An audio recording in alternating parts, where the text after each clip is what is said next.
coming by, and thank you for the facilities, Warren. You two are unique. Even though you're in different spheres, you've reached a level of success almost legendary. What did you do? What made you different? Warren, we'll start with you, because they're investing. There are a lot of bright people. They've all claimed to read Graham and Dodd.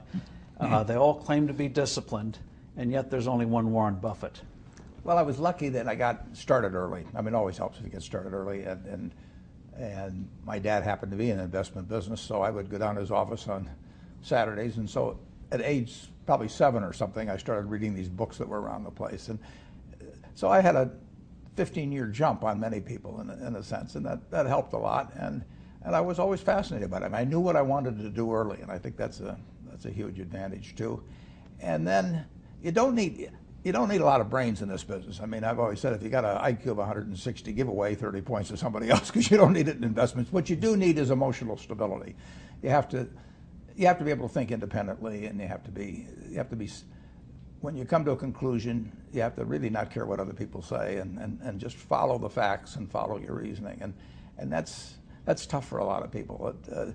That part I think I was just lucky with. I was born that way. In terms of emotions, it's a truism that in investing, emotions are your enemy. Absolutely. That when the market's good, if you feel good, don't. If you feel bad, you should probably do it. Right.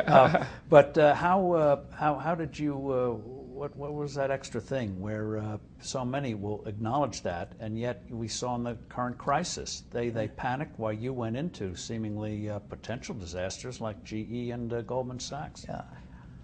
I can't really tell you the answer. I mean, I didn't learn in school or anything. It never bothered me if people disagreed with what I thought, as long as I felt I knew the facts. I mean, there's a whole bunch of things I don't know a thing about. I just stay away from those.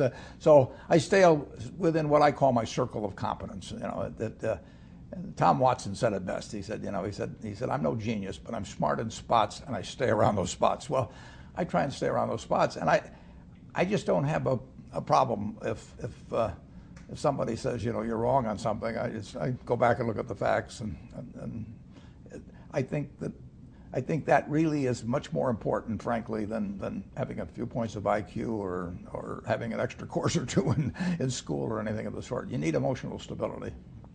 And so in terms of people who are not even in the business, if they, I think we were talking when we had dinner the other day about how in tennis, most of us are never going to get to Wimbledon.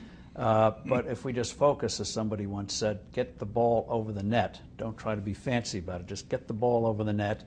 You'll do fine. Yeah, and that's a little bit like, I've got this rule, the first rule is don't lose, and the second rule is never forget the first rule. So it really isn't so much having a lot of brilliant decisions.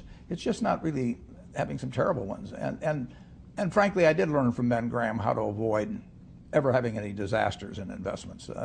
It wasn't that you were going to come up with the very smartest thing, but if you never have any significant losses, some singles and doubles will produce a lot of runs before you get through.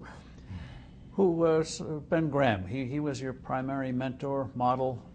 He was a wonderful man, and he was my professor at Columbia. I read his book when I was 19 at the University of Nebraska, and I'd started investing when I was 11, and I started reading about it when I was like 7. So I'd gone through I read every book in the Omaha Public Library that there was by the time I was 12 on investing and stock market. And I had a lot of fun, but I never really found out, I never got grounded in anything. And it was entertaining, but it wasn't going to be profitable. And then I read Graham's book, The Intelligent Investor, when I was at the University of Nebraska.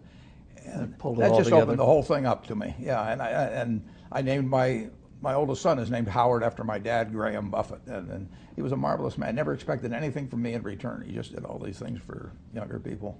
You have just a couple of quick examples of the things that he did that you will look back on? It's one thing to read something, but quite another to see it in action. Well, but what he did was he got me thinking not as a stock as something with a ticker symbol that wiggles around and that that you look at charts on or anything. He taught me to think about it as part of a business, and that was vital. And he taught me not to really pay any attention to stock market fluctuations except when they were working in my favor, so that not to get elated because something had gone up or depressed because it went down. So if I knew the facts on something and it went down, I bought more of it.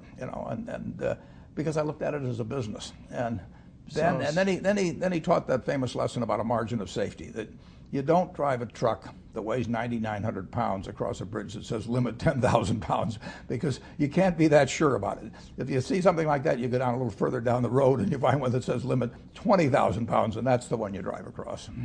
So he, in effect, taught you that stocks weren't just numbers. Numbers That's were right. shorthand for flesh and blood businesses. Absolutely. And Yeah.